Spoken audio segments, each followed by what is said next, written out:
So, if you haven't seen the news yet, Black Ops 2 is officially landing on the PS5 this July. For anyone who grew up during the golden era of gaming, this feels pretty insane. PlayStation players have basically been trapped in PS3 jail for over a decade, watching Xbox players enjoy backwards compatibility, so seeing it finally become current gen, it's a massive deal. I'm not gonna sit here and hype it up with a fake energetic intro. I just want to sit down, play some Origins, and give you my absolute honest thoughts on why this news makes me incredibly excited, but also why a huge part of me is completely cynical about it. Let's start with the obvious pros. The biggest win here is the social element. Getting to play OG zombies and multiplayer with the boys again. Back in the day, your entire friend group was on the exact same page. You get home from school, everyone comes to your house, and run town or Origins all day and all night. Over the last few years, modern Call of Duty has lost that community feeling. It feels more like a chore or a battle pass simulator. Reopening those lobbies means we get to experience the actual, genuine fun with our friends without all that modern corporate bloat.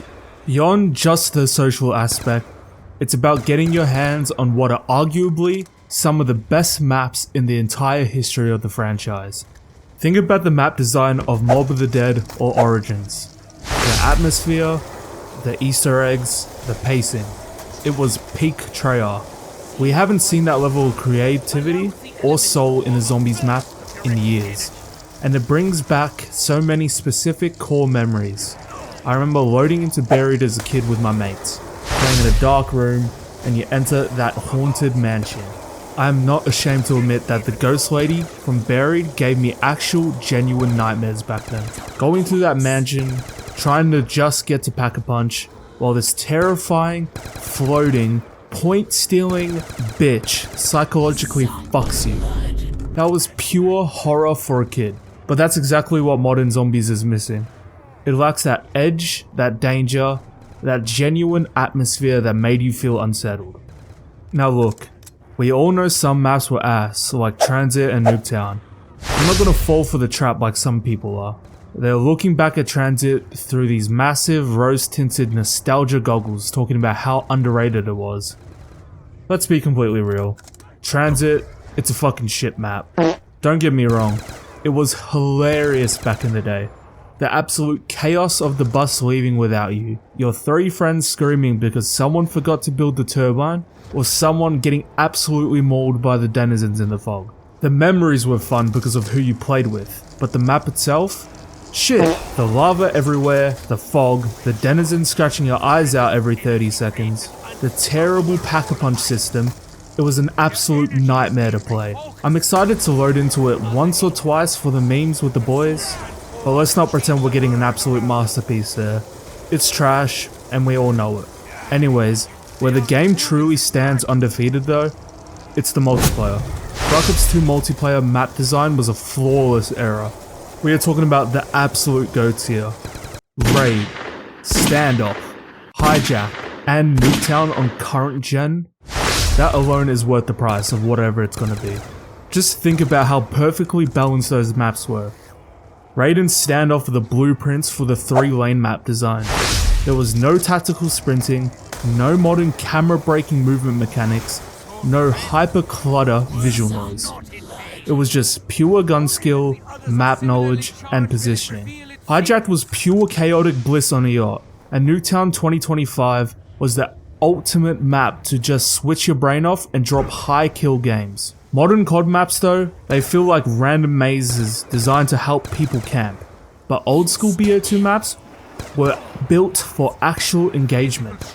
And then there's the CAMO grind. Getting diamond meant something back then. It wasn't about logging in to complete weird, tedious challenges like get 25 kills while jerking it on a Tuesday. It was straight to the point headshot challenges and classic gameplay achievements. The grind felt rewarding, and rocking that gold or diamond camo in a pre-game lobby actually carried weight. I cannot wait to start that grind all over again, running an MSMC or a ballista on Standoff just like the old days. But look, let's flip the coin. If we are being completely real, we have to talk about the cons and the dark side of why this is happening right now. Call of Duty, as a franchise, is struggling. It's no secret, and this whole move feels like a massive corporate fallback plan. Activision knows exactly what they're doing. They are weaponizing our childhood nostalgia because they know their current games aren't holding our attention the way they used to. It feels like nostalgia baiting at its finest. Instead of spending the time and resources to innovate and create a brand new legendary experience that captures our imagination, pulling out a 14-year-old masterpiece and saying, "Hey, remember when you liked us? Yeah, give us some money now." And that brings me to my biggest issue with this entire release, the monetization. This is a port. It is a re-release of a game that most of us bought over a decade ago. We already paid for the base game, we already dropped $15 per DLC pack back in 2013. Activision is rumored to sell this port for about 60 Australian dollars, which is equivalent to about 40 US dollars. And then expects us to pay an extra 35 for the old DLC season pass on top of it. It's an absolute scam. Although, I heard the camos that were stuck behind the paywall will be free, so at least there's that. The hard truth is that the DLC packs should be completely free. It's a decade-old game, the player base is going to be fractured enough as it is, and locking classic maps behind an old paywall on a modern console is just greedy. If they want to respect the community that built this franchise, the entire package should be accessible from day one. But knowing how the industry works right now, I have a horrible feeling they're going to try and milk every single cent out of old players who just want a piece of their youth back. There's also the logistical side of things that worry me deeply.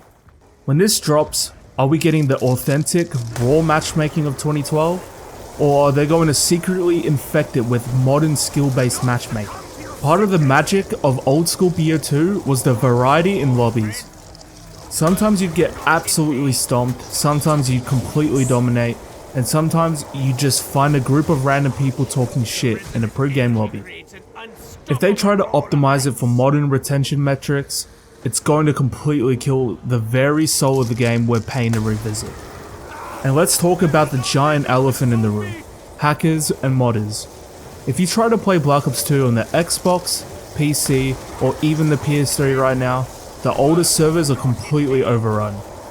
You join a multiplayer match and immediately get trapped in a mod menu loop, or your rank gets instantly reset or maxed out.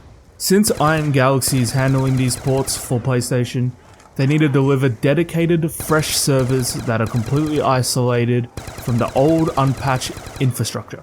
If they just copy-paste the old network without a functioning anti-cheat, the game will be unplayable within a week. We need to know that our nostalgia isn't going to be ruined by some guy flying across Nuketown with a full auto RPG on day one. At the end of the day, I'm absolutely going to buy it.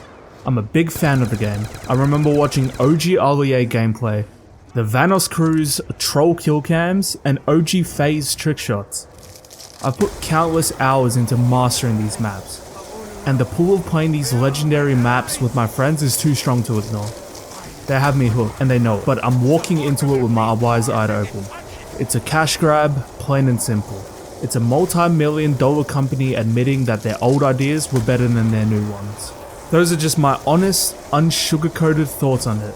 I'm excited to jump back into the lobbies this July, but I'm definitely skeptical about how Activision is going to handle the pricing, the anti-cheating, and the DLCs. If you made it this far into the video, I appreciate you sitting down and listening to the app. Let me know down in the comments what your take is. Are you ready to lock back in for the diamond camo grind? Or are you one of those delusional people who thinks TRANZIT is a good map? If you are, then fight me. Drop a like if you enjoyed, subscribe if you want to listen to me yap more, and I'll catch you guys in the next one. Bye.